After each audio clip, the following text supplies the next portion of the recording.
தாவேகாவுடன் கூட்டணி சேருவதை எல்லாம் நாங்கள் விரும்பவில்லை. எங்கள் மக்களை ஒருங்கிணைக்க வேண்டும் என்கின்ற உணர்விலே ஒருங்கிணைக்கும் சக்தியாக நாங்கள் இப்பொழுது இருக்கின்றோம். மயிலாடுதுறையில் நடைபெற்ற வன்னியர் சங்க செயல் வீரர்கள் கூட்டத்தில் மாநில தலைவர் அருள்மொழி விளக்கம். மயிலாடுதுறை மாவட்டம் மயிலாடுதுறையில் வன்னியர் சங்கம் செயல் வீரர்கள் கூட்டம் தனியார் திருமண மண்டபத்தில் வன்னியர் சங்க மாவட்ட தலைவர் பாக்கம் சக்திவேல் தலைமையில் நடைபெற்றது. இதில் சிறப்பு அழைப்பாளராக வன்னியர் சங்க மாநில தலைவர் அருள்மொழி கலந்து கொண்டு சிறப்புரையாற்றினார். இந்த கூட்டத்தில் வன்னியர்களின் பிரச்சினை குறித்து பகுதி வாரியாக பொது கூட்டங்கள் நடத்துவது குறித்தும் வன்னியர்களுக்கான 10.5% இடஒதுக்கீட்டை பெறுவதற்கு தீவிர போராட்டங்கள் நடத்துவது குறித்தும் திருவண்ணாமலையில் நடைபெறவுள்ள உழவர் பேரியக்க மாநாட்டிற்கு விவசாயிகளையும் வன்னிய மக்களையும் திரட்டுவதும் குறித்தும் ஆலோசிக்கப்பட்டது. பாமகவை பொறுத்தவரை மக்களை அணி திரட்டுவதே முக்கியம். விழிப்புணர்வு கொண்டவர்களாக மக்களை மாற்றுவது தான் எங்களது நோக்கம்.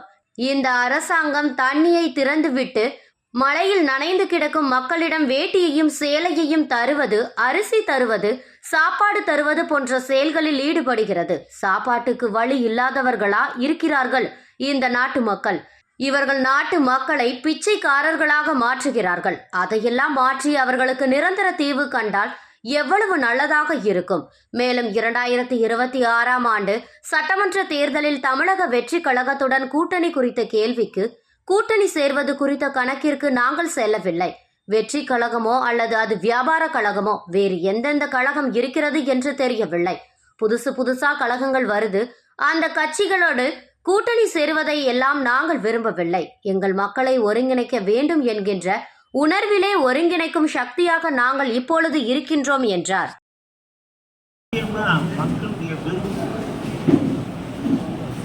இந்த பொன்முடி மட்டுமல்ல, இந்த அரசாங்கமும் அமைச்சர்களும் செய்த அளவுக்கு மீறிய விளம்பரம்,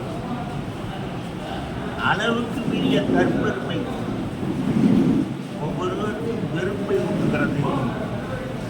அந்த வெறுப்பு விளைப்பாடுதான் அமைச்சர் பொன்முடி அவர்கள் மீது சீர்வாரி இறக்கப்பட்டது.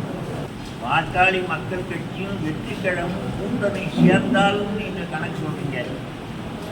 நாங்கள் அந்த கணக்கு வெற்றி கழகமோ அது வியாபார கழகமோ அல்லது வேற என்ன கழகம், என்னென்ன கழகம் இருக்கு, அந்த கட்சியோடெல்லாம் கூட்டணி சேர்வதை நாங்கள் விரும்பவில்லை.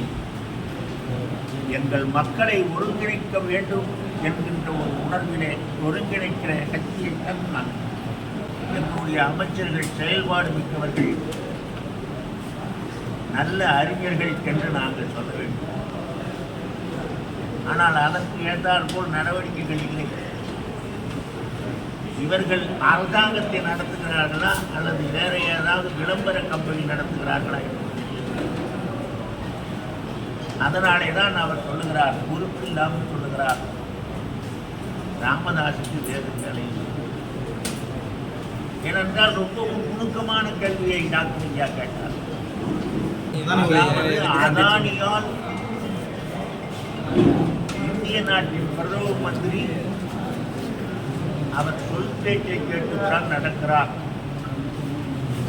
அதானியால் அரசாங்கத்துடைய செயல்கள் வெகுவாக குறைந்து விடுகிறது. அந்த அதானியின் மீது நடவடிக்கை எடுக்க வேண்டும் சொன்னார்.